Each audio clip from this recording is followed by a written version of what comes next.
بل هو قرآن مجيد في لوح محفوظ.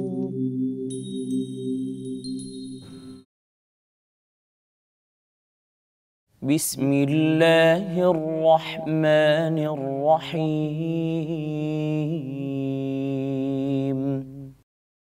قال يا نوح إنه ليس من أهلك إنه عمل غير صالح فلا تسألني ما ليس لك به علم إني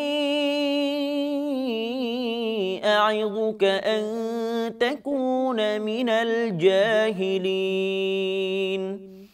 قال رب إني أعوذ بك أن أسألك ما ليس لي به علم وإلا تغفر لي وترحمني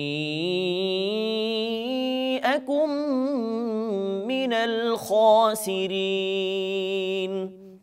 قيل يا نوح اهبط بسلام منا وبركات عليك وعلى ممن معك وأمم سنمتعهم ثم يمسهم منا عذاب أليم. تلك من أنباء الغيب نوحيها إليك ما كنت تعلمها أنت ولا قومك من قبل هذا فاصبر إن العاقبة للمتقين. وإلى عاد أخاهم هودا قال يا قوم اعبدوا الله ما لكم من إله غيره إن أنتم إلا مفترون. يا قوم لا أسألكم عليه أجرا إن أجري إلا على الذي فطرني أفلا تعقلون. ويا قوم استغفروا ربكم ثم توبوا إليه يرسل السماء عليكم مدرارا ويزدكم قوة إلى قوتكم ولا تتولوا مجرمين. قالوا يا هود ما جئتنا ببينة وما نحن بتاركي آلهتنا عن قولك وما نحن لك بمؤمنين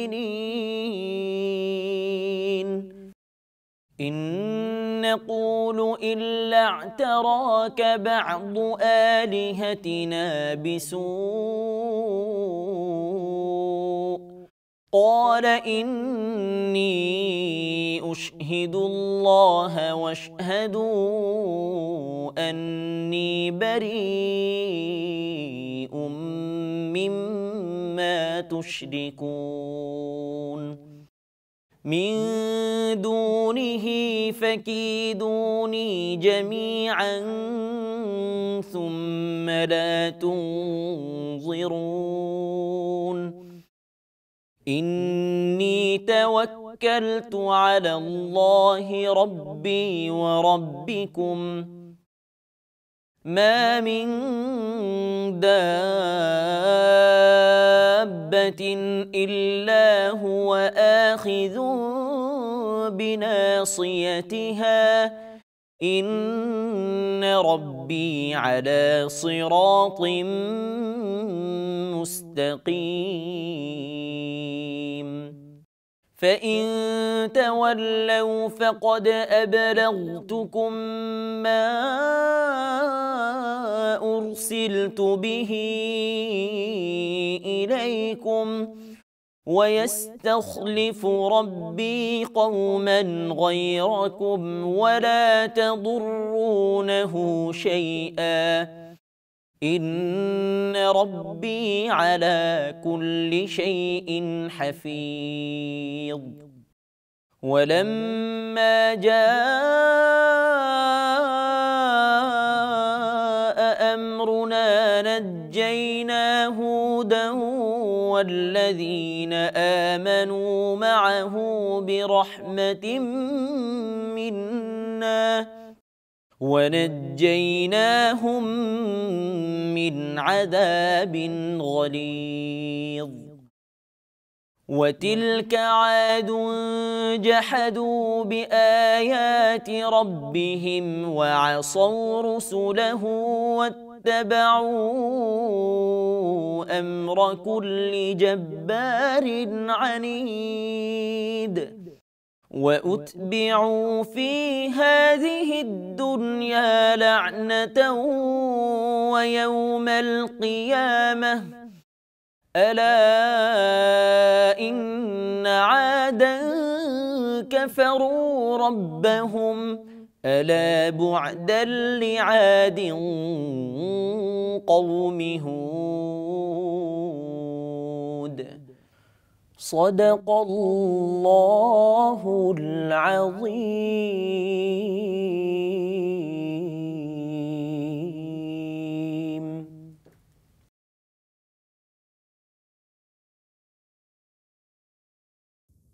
দয়াময় পরম দয়ালু আল্লাহর নামে। তিনি বলিলেন, হে নূহ, সে তো তোমার পরিবারভুক্ত নয়, সে অবশ্যই অসৎকর্মপরায়ণ। সুতরাং যে বিষয়ে তোমার জ্ঞান নাই সে বিষয়ে আমাকে অনুরোধ করিও না। আমি তোমাকে উপদেশ দিতেছি, তুমি যেন অজ্ঞদের অন্তর্ভুক্ত না হও। সে বলিল, হে আমার প্রতিপালক, যে বিষয়ে আমার জ্ঞান নাই সে বিষয়ে যাহাতে আপনাকে অনুরোধ না করি, এই জন্য আমি আপনার শরণ লইতেছি।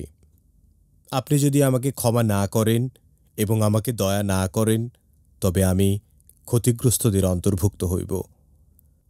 বলা হইল, হে নূহ, অবতরণ করো আমার পক্ষ হইতে শান্তি ও কল্যাণসহ, এবং তোমার প্রতি ও যে সমস্ত সম্প্রদায় তোমার সঙ্গে আছে তাহাদের প্রতি।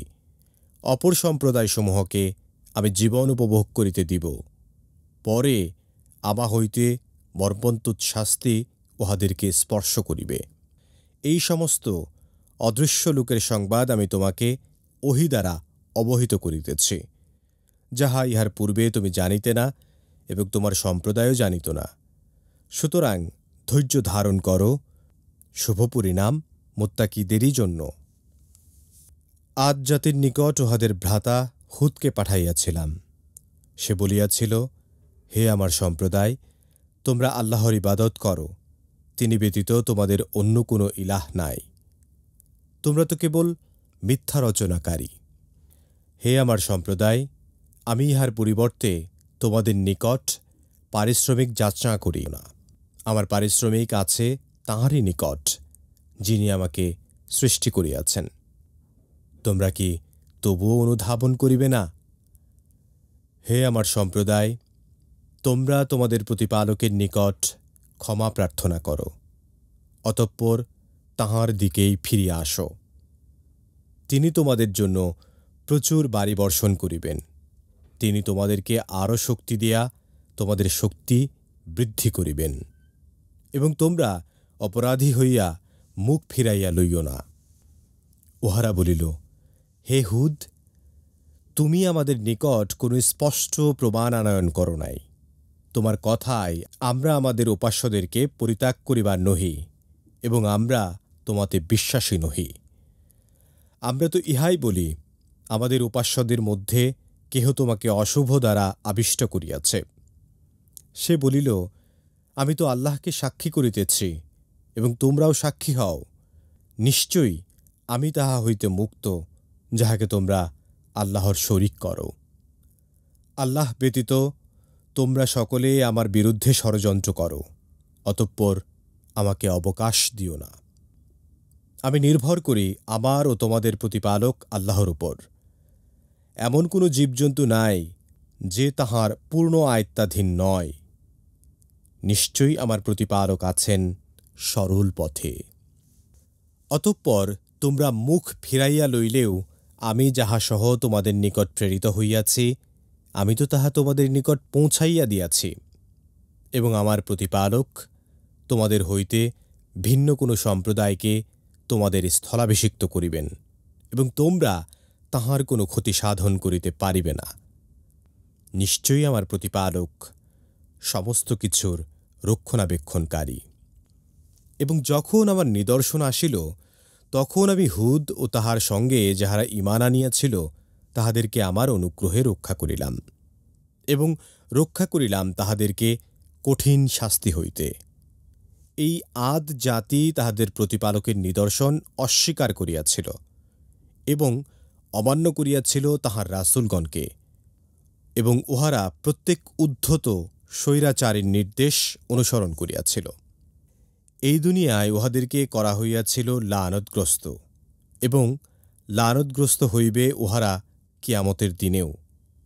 জানিয়া রাখো, আদ সম্প্রদায় তো তাহাদের প্রতিপালককে অস্বীকার করিয়াছিল। জানিয়া রাখো, ধ্বংসই হইল পরিণাম আদের, যাহারা হুদের সম্প্রদায়।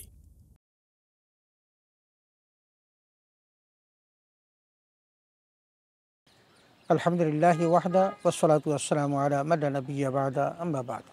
সুপ্রিয় দর্শক শ্রোতা, আসসালামু আলাইকুম ওয়া রাহমাতুল্লাহি ওয়া বারাকাতুহু। সময় সংবাদের নিয়মিত অনুষ্ঠান লৌহে মাহফুজ থেকে আপনাদের সকলকে জানাচ্ছি আন্তরিক শুভেচ্ছা ও মোবারকবাদ।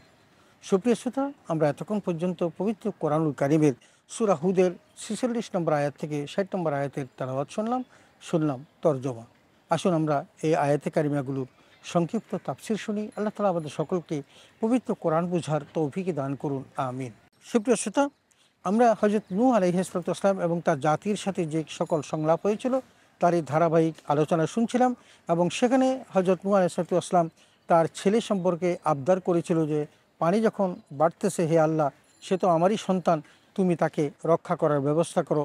সুপ্রিয় শ্রোতা, ৪৬ নম্বর আয়াতে আল্লাহ তাআলা বলেন যে ক্বালা ইয়া নূহু ইন্নাহু লাইসা মিন আহলিক ইন্নাহু আমালুন গায়রু সালিহ।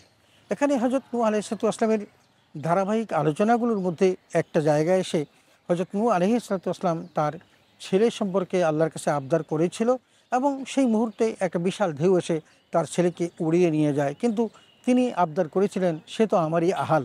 তখন আল্লাহ তাআলা তার জবাব দিতে গিয়ে বলেছিলেন, হে নূহ, সে তোমার আহাল নয়, বরং সে আমালুন গায়রু সালিহ, সে অসৎকর্ম করেছিল, তোমার বিধান মানে নাই, আল্লাহর বিধান মানে নাই। ফালা তাসনিম আলাইসা লাকা বিহি ইলমুন, এমন সব বিষয় সম্পর্কে তুমি আমার কাছে প্রত্যাশা করো না যে সম্পর্কে তোমার কোনো জ্ঞান নেই। ইন্নী আইযুকা আন তাকুনা মিনাল জাহিলিন, আর এটাও তোমাকে আমি অবহিত করে দিচ্ছি, তোমাকে আমি এ কথাও জানিয়ে দিচ্ছি, নসিহত করছি যে তুমি জাহেলদের অন্তর্ভুক্ত হবে না। তার মানে হযরত নূহ আলাইহিস সালামকে আল্লাহ তাআলা তার সন্তান সম্পর্কে দ্বিতীয়বার আবদার করতে নিষেধ করে দিলেন। ৪৭ নম্বর আয়াতে আল্লাহ তাআলা বলেন, ক্বালা রব্বি ইন্নী আউযু বিকা আন আসআলাকা মা লাইসা লি বিহি ইলমুন। এখানে আল্লাহ তাআলা হযরত নূহ আলাইহিস সালাম তার উত্তরে যে কথাটি বলেছেন সেই সম্পর্কে বলতে গিয়ে বলেন, হে আমার রব, আমি আপনার নিকট এমন বিষয়ের আবেদন করা হতে আশ্রয় চাচ্ছি যে সম্বন্ধে আমার কোনো জ্ঞান নেই। তার মানে আমি জানতাম না বলেই প্রশ্ন করেছিলাম, আপনি যেহেতু আমাকে নিষেধ করেছেন, হে আল্লাহ, আমি এরপর আর আমার সন্তান সম্পর্কে কোনো প্রশ্ন করবেন না। ওয়াইল্লে তাকফিরলি ওয়াতারহামনি আকুম মিনাল খাসিরিন, আর বলেন যে আপনি যদি আমাকে ক্ষমা না করেন তাহলে আমি সম্পূর্ণরূপে ধ্বংস হয়ে যাব, অতএব আপনি আমাকে রক্ষা করুন এবং আমার প্রতি দয়া প্রদর্শন করুন। ৪৮ নম্বর আয়াতে আল্লাহ তাআলা বলেন, কিলা ইয়া নূহ বিতু বিসালামিন মিন্না ওয়া বারাকাতিন আলাইকা ওয়া আলা উমামিন মিম্মান মাআক। এখানে আল্লাহ তাআলা বলছেন যে হে নূহ, অবতরণ করো আমার পক্ষ হতে সালাম ও বারাকাতসমূহ নিয়ে, যা তোমার উপর নাজিল করা হবে এবং সেই দলসমূহের উপর যারা তোমার সাথে রয়েছে। তার মানে তোমার সাথে যারা আছেন অতীত থেকেও তাদের প্রতি এবং তোমার প্রতি আমার যে বারাকাত আসবে সেই বারাকাতকে উপর তুমি কি করো, তার সাথে তুমি অবতরণ করো এবং আমার পক্ষ থেকে তোমার জন্য সালাম থাকলো। এবং বলছেন যে আর অনেক দল এরূপ হবে যাদেরকে আমি কিছুকাল দুনিয়ার সুখ স্বাচ্ছন্দ্য দিয়ে থাকবো, অতঃপর তাদের উপর পতিত হবে আমার পক্ষ থেকে আযাব। তার মানে যারা তোমার কথা শুনবে তারা তো তোমার পক্ষেই আছে এবং তাদের প্রতি আমার রহমত এবং বরকত থাকবে। কিন্তু যারা তোমার কথা শুনবে না, আমি তাদেরকে কিন্তু ধ্বংস করে দেব না, তাদেরকে দুনিয়ার কিছু শান্তি আমি তাদেরকে দেব, সুখ ও স্বাচ্ছন্দ্য দিব, কিন্তু পরবর্তীতে তারা কিন্তু কঠিন আযাবের মধ্যে নিপতিত হবে। একথা মনে রেখো। ৪৯ নম্বর আয়াতে আল্লাহ তাআলা বলেন, তিলকা মিন আম্বাইল গায়বি নূহিহা ইলাইক মা কুনতা তা'লামুহা আনতা ওয়ালা কওমুকা মিন ক্বাবলি হাযা। এখানে আল্লাহ বলছেন এটা হচ্ছে গায়বী সংবাদসমূহের অন্তর্ভুক্ত, যা আমি তোমার কাছে ওহী মারফত পৌঁছে দিচ্ছি। ইতিপূর্বে এটা না তুমি জানতে আর না তোমার কৌম জানতে। তার মানে তোমাকে আমি জানিয়ে দিলাম যে তোমার সম্প্রদায়ের যারা ইতিমধ্যেই বিশ্বাস স্থাপন করেছে তারা ব্যতীত আর কেউ ঈমান আনবে না। এটা আমার পক্ষ থেকে একটি গায়েবী মদদ, এটা তুমিও জানো না এবং ইতিপূর্বে অন্য কেউ জানতে পারেনি। অতএব তুমি ধৈর্য ধারণ করো, নিশ্চয়ই এতে পরিণাম রয়েছে মুত্তাকিদের জন্য। তার মানে তুমি ধৈর্য ধারণ করো এবং একথা মনে রেখো যে শুধু সত্যশ্রী মানুষগুলো ব্যতীত আর কেউ কিন্তু তোমার প্রতি ঈমান আনবে না। এটা অন্য কেউ জানে না, আমি জানি, এবং তোমার কৌমও কিন্তু এই সম্পর্কে অবহিত নয়। সুপ্রিয় শ্রোতা, ৫০ নম্বর আয়াতে আল্লাহ তাআলা বলেন, ওয়াইলা আদিন আখাহুম হুদান ক্বারিয়া কওমি আবুদুল্লাহ মা লাকুম মিন ইলাহিন গায়রু ইন আনতুম ইল্লা মুফতারুন। আল্লাহ তাআলা এই জায়গাতে এসে বলেন যে আমি ওই হুদ আলাইহিস সালাতু ওয়াসসালামকে আদ জাতির কাছে পাঠিয়েছিলাম, তাদেরই ভাই। তিনি এসে তাদেরকে বললেন যে তোমরা এক আল্লাহর ইবাদত করো, আল্লাহর সাথে অন্য কাউকে শরীক করো না, বরং তোমরা তাহলে মিথ্যা উদ্ভাবনকারী। তোমরা অন্যদের পূজা করো যারা তোমাদের ক্ষতি করতে পারে না, লাভও করতে পারে না, তোমাদের কোনো উপকারে আসে না, অথচ তাদেরকে তোমরা উদ্ভাবন করে তাদের ইবাদত করো, বরং সেগুলো ছেড়ে দিয়ে তোমরা আল্লাহর ইবাদত করো। ৫১ নম্বর আয়াতে আল্লাহ তাআলা বলেন, ইয়া কওমি লা আসআলুকুম আলাইহি আজরা ইন আজরিয়া ইল্লা আলাল্লাযী ফাতারানি আফালা তাআকিলুন। এখানে এসে হযরত হুদ আলাইহিস সালাতু ওয়াসসালাম তাদেরকে বলছেন যে আমি যে তোমাদেরকে সত্য পথের দাওয়াত দিচ্ছি, এই জন্য আমি তোমাদের কাছ থেকে কোনো বিনিময় চাই না, আর আমার বিনিময় তো শুধু তারই জিম্মায় আছে যিনি আমাকে সৃষ্টি করেছেন। এবং আফালা তাআকিলুন, এরপরেও কি তোমরা বুঝবে না যে আমি তোমাদের কাছ থেকে কোনো পারিশ্রমিক ছাড়াই আমি তোমাদেরকে এমন একটা ধর্মের দাওয়াত দিচ্ছি, এমন এক সত্তার দিকে দাওয়াত দিচ্ছি যিনি ব্যতীত আর কোনো উপাস্য নেই। তোমরা আমার কথাগুলো বিশ্বাস করো এবং সেই অনুসারে তোমরা তোমাদের ধর্ম মত যেগুলো তোমরা অতীতে করতে সেগুলো প্রত্যাখ্যান করে আল্লাহর দিকে ফিরে আসো। ৫২ নম্বর আয়াত আল্লাহ তাআলা বলেন, ওয়া কওমি ইস্তাগফিরু রাব্বাকুম সুম্মা তুবু ইলাইহি ইউরসিলিস সামা আলাইকুম বিদরারা ওয়া ইয়াজিদুকুম কুওয়াতান ইলা কুওয়াতিকুম ওয়া লা তাতাওয়াল্লাউ মুজরিমিন। এখানে আল্লাহ তাআলা হযরত হুদ আলাইহিস সালাতু ওয়াসসালাম তার জাতিকে যে আহ্বান করেছিলেন সেই সম্পর্কে বলছেন যে তোমরা অতীতে যে সকল পাপ করেছিলে, যে অন্যায়গুলো তোমরা করেছিলে, আল্লাহর সাথে কাউকে শরীক করেছো, এই জন্য তোমরা আল্লাহর কাছে কি করো, তোমাদের রবের কাছে তোমরা ক্ষমা প্রার্থনা করো। যদি তোমরা আল্লাহর কাছে ক্ষমা প্রার্থনা করো তাহলে তিনি তোমাদেরকে ক্ষমা করে দিবেন, তোমাদের পাপ মোচন করবেন, তোমাদেরকে আবার তার কাছে ফিরে আসার সুযোগ করে দিবেন।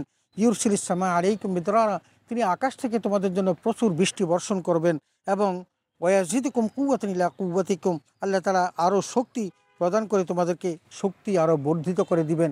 সুতরাং আল্লাহর অফুরন্ত কল্যাণ তোমরা লাভ করতে পারবে যদি তোমরা তোমাদের ক্ষমা চেয়ে আল্লাহর দিকে ফিরে আসতে পারো।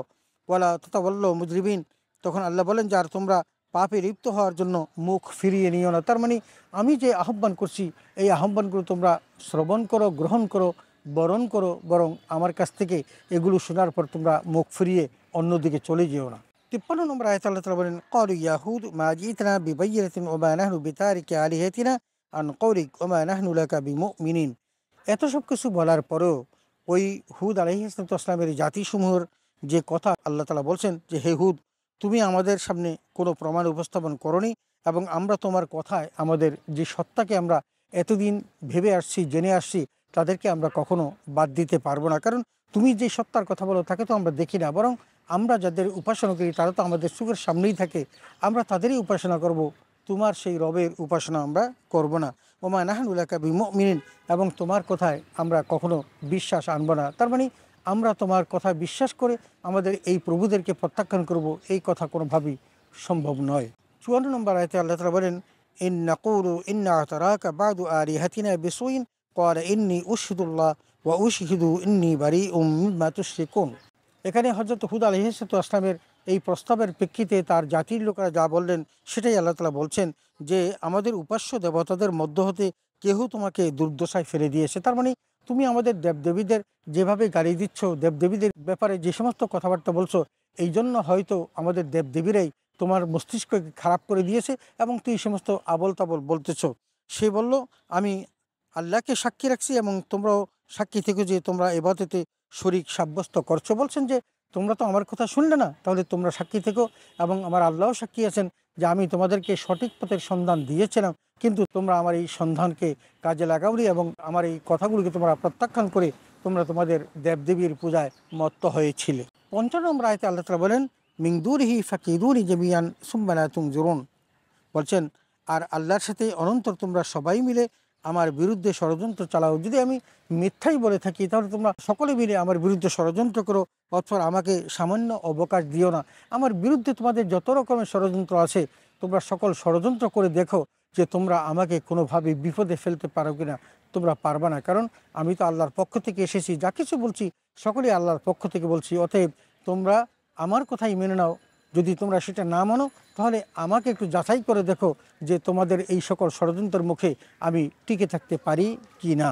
৫৬ নম্বর আয়াতে আল্লাহ তাআলা বলেন, ইন্নী তাওয়াক্কালতু আলাল্লাহি রাব্বি ওয়া রাব্বুকুম মা মিন দাবাতিন ইল্লা হুয়া আখিযুন বিনাসিয়াতিহা ইন্না রাব্বি আলা সিরাতিম মুস্তাকিম। এখানে আল্লাহ তাআলা হযরত হুদ আলাইহিস সালামের কথাটি তুলে ধরছেন এবং বলছেন, ইন্নী তাওয়াক্কালতু আলাল্লাহ রাব্বি ওয়া রাব্বুকুম। বলছেন যে আমি তো আমার রবের প্রতি তাওয়াক্কুল করছি, যিনি তোমাদেরও রব আমারও রব, কারণ আমি আমার আল্লাহকে ছাড়া আর কাউকে ভয় পাই না। তোমরা যত ষড়যন্ত্র করো না কেন এই সম্পর্কে আমার কোনো চিন্তা নেই। তখন বলছেন যে ভূপৃষ্ঠে যত বিচরণকারী রয়েছে সবাই তার মুষ্টিতে আবদ্ধ। তার মানে আল্লাহ রাব্বুল আলামিনের মুষ্টির মধ্যে সমস্ত সৃষ্ট জীব, এবং তোমরা যা কিছু করছো না করো আল্লাহ রাব্বুল আলামিন যদি চান তোমাদেরকে পিষে মারতে পারেন। আর আমি কিন্তু এই সকল কিছু তোয়াক্কা করি না এবং তোমাদেরকেও ভয়ও করি না। ইন্না রব্বি আলা সিরাতুম মুস্তাকিম। তিনি বলছেন নিশ্চয়ই আমার রব সরল পথে অবস্থিত। যেমন আমার রব সরল পথে আছেন, আমিও সরল পথে আছি। অতএব তোমরা আমার পথে আসো, যে পথের দাওয়াত আমি তোমাদের দিয়ে যাচ্ছি। ১৭ নম্বর আয়াতে আল্লাহ তাআলা বলেন, ফাইন তাওয়াল্লাউ ফাকাদ আবলাগতুকুম মা উরসিলতু বিহি ইলাইকুম ওয়াস্তাগফিরু রাব্বি কওমান গায়রাকুম ওয়ালা তাদুররুনাহু শাইআ ইন্না রাব্বি আলা কুল্লি শাইইন হাফিজ। এখানে আল্লাহ বলছেন যে অতঃপর যদি তোমরা ফিরে যাও, তার মানে আমার কথা যদি তোমরা প্রত্যাখ্যান করো এবং আমার এই দাওয়াতের মিশনকে ব্যর্থ করে দিয়ে যদি তোমরা চলে যাও, তাহলে আমাকে যে বার্তা দিয়ে তোমাদের প্রতি পাঠানো হয়েছে আমি এটা তোমাদের কাছে পৌঁছেছি। আর আমার রব ভূপৃষ্ঠে তোমাদের পরিবর্তে অন্য লোকদেরকে আবাদ করবেন এবং তোমরা তা কিছুই ক্ষতি করতে পারবে না। এখানে আল্লাহ তাআলার পক্ষ থেকে তিনি জানিয়ে দিচ্ছেন যে তোমরা আমাকে নাও মানতে পারো, তোমরা চলে যেতে পারো, প্রত্যাখ্যান করতে পারো, কিন্তু তুমি এটা মনে রেখো যে আমি আমার রবের পক্ষ থেকে যে মিশন নিয়ে আমাকে পাঠানো হয়েছিল আমি কিন্তু সেই মিশন তোমাদের সামনে উপস্থাপন করেছি। তবে তোমরা যদি প্রত্যাখ্যান করো আল্লাহ তাআলা কিন্তু এই জমিনের মধ্যে তোমাকে হটিয়ে দিয়ে আর একটা জাতিকে এখানে স্থলাভিষিক্ত করবেন এবং ওয়ালা তাদুররুনাহু শাইআ, এবং তোমরা তখন আল্লাহর কোনো ক্ষতি করতে পারবে না। ইন্না রব্বি আলা কুল্লি শাইইন হাফিজ, এবং নিশ্চয়ই আমার রব প্রত্যেক বস্তুর রক্ষণাবেক্ষণ করে থাকেন। অতএব আমার রবের যে ক্ষমতা, তিনি যেভাবে গোটা পৃথিবীকে রক্ষণাবেক্ষণ করেন, তোমরা আমার রবের কোনো ক্ষতি করতে পারবে না, আমারও কোনো ক্ষতি তোমরা করতে সক্ষম হবে না। ৫৮ নম্বর আয়াতে আল্লাহ তাআলা বলেন, ওয়ালাম্মা জাআ আমরুনা নাজ্জাইনা হুদান ওয়াল্লাযীনা আমানু মাআ বিরাহমাতিম মিন্না ওয়া নাজ্জাইনাহুম মিন আযাবিন গালিজ। এখন হযরত হুদ আলাইহিস সালামের এই দাওয়াতে অনেক মানুষ তখন ধর্ম গ্রহণ করেছিল, ইসলাম গ্রহণ করেছিল। সেজন্য তিনি বলছেন, আর যখন আমার শাস্তির হুকুম এসে পৌঁছলো তখন আমি হুদকে এবং যারা তার সাথে ঈমানদার ছিল তাদেরকে স্বীয় অনুগ্রহে রক্ষা করলাম। তার মানে তখন আল্লাহর পক্ষ থেকে যখন আযাব ও গজব নাজেল হয়ে গেল তখন কিন্তু আল্লাহ রাব্বুল আলামিন তখন হুদ আলাইহিস সালাম এবং তার জাতি যারা সত্য ধর্ম অবলম্বন করেছিল তাদেরকে আল্লাহ তাআলা মাফ করেছিলেন এবং তাদেরকে রক্ষা করেছিলেন, আর তাদেরকে বাঁচালাম অতি কঠিন শাস্তি হতে। তার মানে আল্লাহ তাআলা হুদ জাতির অন্যান্য মানুষ যারা বিশ্বাস করেনি তাদেরকে যেমনিভাবে ধ্বংস করে দিয়েছেন, তার সাথে যারা ছিলেন তাদেরকে কিন্তু আল্লাহ তাআলা ওই ধ্বংসের হাত থেকে রক্ষা করেছেন। সুপ্রিয় শ্রোতা, ৫৯ নম্বর আয়াতে আল্লাহ তাআলা বলেন, ওয়াতিলকা আদুন জাহাদু বিআয়াতি রব্বিহিম ওয়া আসাউ রুসুলাহু ওয়াত্তাবু আমরা কুল্লি জাব্বারিন আনিদ। এখন বলছেন যে আদ সম্প্রদায় তারা যারা নিজের রবের নিদর্শনগুলিকে অস্বীকার করলো এবং রাসূলদেরকে তারা অমান্য করলো এবং ওই সমস্ত মানুষগুলো তারা প্রত্যেকে উদ্ধত স্বৈরাচারী নির্দেশ অনুসরণ করত। তার মানে তারা হযরত হুদ আলাইহিসসালামের এই বার্তাগুলোকে তারা মানত না, বরং তারা তাদের ওই উদ্ধত আচরণ তারা প্রদর্শন করলো এবং তারা স্বৈরাচারী যারা ছিল তাদের পক্ষাবলম্বন করে হযরত হুদ আলাইহিসসালামের এই বাণীগুলোকে তারা প্রত্যাখ্যান করলো। এর পরিণতিতে আল্লাহ রাব্বুল আলামিন তাদের সকলকে ধ্বংস করে দিলেন। 7 নম্বর আয়াতে আল্লাহ তাআলা বলেন, ওয়াত্তাবাউ ফি হাযিহি দুনিয়া লানাতান ওয়া ইয়াউমাল কিয়ামা আলা ইন্না আদান কাফারু রাব্বাহুম আলা বুদান লিআদিন কওমি হুদ। এখানে আল্লাহ তাআলা বলছেন যে আর এই দুনিয়াতেও অভিসম্পাদ তাদের সঙ্গে রইল এবং কিয়ামত দিবসেও, তার মানে দুনিয়ার জীবনে তারা লাঞ্ছিত এবং পরকালীন জীবনে তারা পদদলিত হবে, লাঞ্ছিত হবে, অপমানিত হবে। আল্লাহ তাআলা তাদেরকে শাস্তি দিবেন। ভালো রূপে জেনে রেখো, আদ নিজ রবের সাথে কুফরি তারা করেছিল। তার মানে আল্লাহর হাবিব হযরত হুদ আলাইহিসসালাম যে দাওয়াত দিয়েছিলেন এই আদ জাতি সেটাকে প্রত্যাখ্যান করেছে, তারা মানেনি। আরও জেনে রেখো যে দূরে পড়ে রইল সেই সকল আদ আল্লাহর রহমত থেকে এবং যাদের কওম ছিল এর মধ্যে নিমজ্জিত। তার মানে আল্লাহ রাব্বুল আলামিন হযরত হুদ আলাইহিসসালামকে আদ জাতির কাছে যে বার্তা দিয়ে পাঠিয়েছিলেন তারা সেটা প্রত্যাখ্যান করার কারণে আল্লাহর আযাব এবং গজবে তারা পতিত হলো। সুপ্রিয় শ্রোতা, আমরা সূরা হুদের 46 নম্বর আয়াত থেকে 60 নম্বর আয়াতের তেলাওয়াত, তর্জমা এবং তাফসীর শুনলাম। এই আয়াতে কারিমাগুলোতে আল্লাহ তাআলা হযরত নূহ আলাইহিসসালামের জাতির সাথে যে আচরণ করেছেন সেই সম্পর্কে সবিস্তারে বর্ণনা করেছেন। সেই সাথে আদ জাতির কাছে যে হুদ আলাইহিসসালামকে পাঠিয়েছিলেন, তাদের যে বার্তা দিয়েছিলেন তারা সেই বার্তাকে প্রত্যাখ্যান করেছিল এবং যারা তার সাথে ধৈর্য ধারণ করে ধর্ম গ্রহণ করেছিল আল্লাহ কিভাবে তাদেরকে রক্ষা করেছেন এবং অন্যদেরকে কীভাবে আল্লাহ তার ধ্বংস করেছেন সেই বিষয় সম্পর্কে সুস্পষ্ট বার্তা দিয়েছেন, আমাদেরকে ধারণা দিয়েছেন। আমরা যদি এই সমস্ত নবীদের জীবন ইতিহাস দেখি তাহলে আমরা দেখব যে নবীরা সবসময়ই একটা বার্তা তাদেরকে দিতেন, ইয়া কওমি ইবুদুল্লাহ মা লাকুম মিন ইলাহিন গায়রুহু, আমার হে সম্প্রদায় তোমরা আল্লাহ ব্যতীত অন্য কোনো দাসত্ব করো না, কারণ তিনি ব্যতীত আর কোনো উপাস্য নেই। কিন্তু তারা অনেকেই প্রত্যাখ্যান করত এবং ওই নবীদেরকে অস্বীকার করত এবং বাণীগুলোকে তারা প্রত্যাখ্যান করে তারা খোদাদ্রোহী হতো, কিন্তু পরক্ষণেই তারা আল্লাহর কঠিন আযাব ও গজবে নিমজ্জিত হয়ে ধ্বংস হয়ে যেত। আল্লাহ রাব্বুল আলামিন আমাদেরকে এই সকল আয়াতে কারিমা থেকে শিক্ষা গ্রহণ করে একটি সুন্দর জীবন গঠন করার এবং পরকালীন মুক্তির পথকে সুগম করার তৌফিক দান করুন, আমিন। ওয়া আখিরু দাওয়ানা আলহামদুলিল্লাহি রাব্বিল আলামিন। আসসালামু আলাইকুম ওয়া রাহমাতুল্লাহি ওয়া বারাকাতুহু।